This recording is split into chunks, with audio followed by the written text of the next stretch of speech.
In this lesson, we will explore how to render a still image using Enscape and what settings could be the most interesting for you while doing so.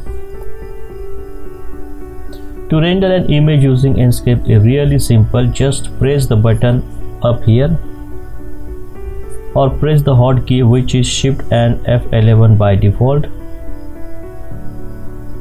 Enscape will ask you where you would like to save the image and will render it right away. Done. So, to have something to tell you in these lessons, let's go over some more details and settings that you might want to use to set up an image. First, the resolution. You can change it in the visual setting output tab. If you don't know what resolution to go with, leave it at default. Full HD is perfectly fine in most cases.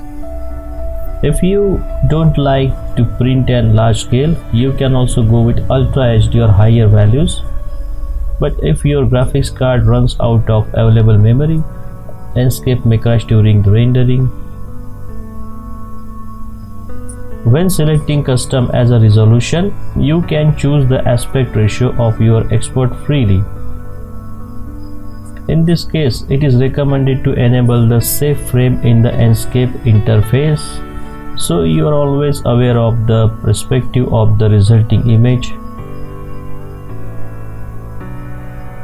If you like to change the hotkey to render image to any other combination, you can do so in the render window setting input tab.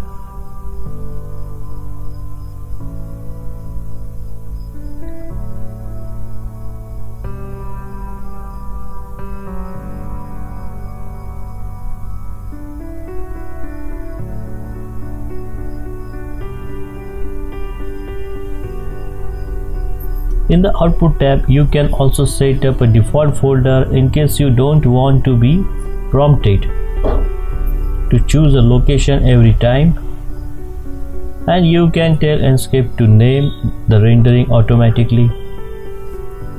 You can choose the default file type, and if you want to post-process your rendering, you can enable export object ID, material ID, and depth channel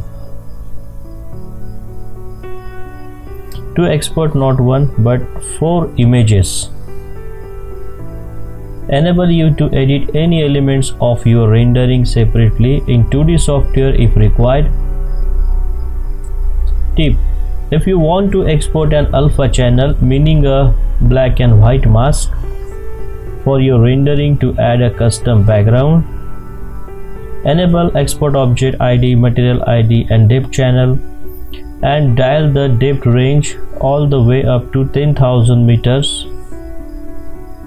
You will receive a map you can use to easily replace the background.